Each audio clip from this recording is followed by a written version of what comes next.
Doctor Bajirao Jadhav यांना अशी विनंती करतो की त्यांनी या शिबिराचं उद्घाटन झालं हे घोषित करावं. सर्वांना नमस्कार.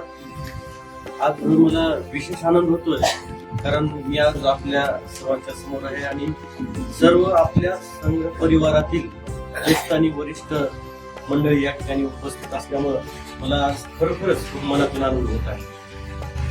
आणि मला एक सांगावं असं वाटतं की आज हे जे शिबिर होत आहे या ठिकाणी विशेषतः आपण आपल्या घरच्या स्त्रिया जी कोणी घरातील परिवारातील मंडळी असतील त्यांना विशेष करून सांगावं, कारण या कॅन्सर हॉस्पिटल कॅन्सरची व्हॅन जी बाहेर उभी आहे त्याच्यामध्ये 2 प्रकारच्या तपासण्या होत आहेत. एक म्हणजे थर्मल स्क्रीनिंग ब्रेस्टची, त्याला आज आपण बघतो की स्तनाचे कॅन्सर, गर्भाशय मुखाचे कॅन्सर याचं प्रमाण अत्यंत वाढलेलं आहे, जास्त वाढलेलं आहे. तर हे जर प्रमाण कमी करायचं असेल तर आपल्याला प्राथमिक अवस्थेमध्ये त्याचं निदान करणं आवश्यक आहे. आणि प्राथमिक अवस्थेत निदान करण्यासाठी सुरुवातीला पेशंटनं किंवा मग त्या एखाद्या व्यक्तीनं स्वतःला तिथं तपासणी करून घेणं हे सगळ्यात महत्वाचं आहे. तर त्यासाठी आपण एकत्र यायचंय. आणि मी एक उदाहरण प्रत्येक वेळेस सांगत असतो. आपल्या इथं आपण म्हणतो की बाबा एक काँग्रेसचं गवत असतं किंवा काही कामाचं नसतं आपल्याला माहिती आहे, तर त्याला आपण काय करतो, एका झाडापासून असंख्य झाड रोप छोटे छोटे तयार होतात आणि ते त्याचा काहीच उपयोग नाही.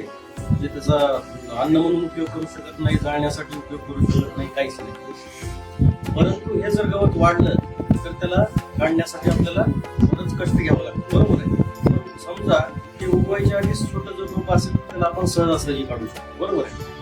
असंच या कॅन्सरच्या बाबतीत असतं. जर सुरुवातीच्या स्टेजमध्ये जर आपल्याला कॅन्सर समजला, लक्षात आला, तर त्याला समूळ नष्ट करण्यासाठी किंवा नाहीसं करण्यासाठी आपण काय करू शकतो, प्रयत्न करू शकतो. आणि ते लवकरात लवकर केलं तर ते 100% कॅन्सर हा बरा होऊ शकतो. आलं लक्षात. दुसरी गोष्ट, पुरुषांमध्ये मुखाचे कॅन्सरचं प्रमाण जास्त आहे. जसं की तोंडामध्ये जिभेचा कॅन्सर असतो, तलमुखच्या कोणी बाजूचे असतात. बऱ्याच जणांना सुपारी, तंबाखू हे खाण्याचे व्यसन असतात.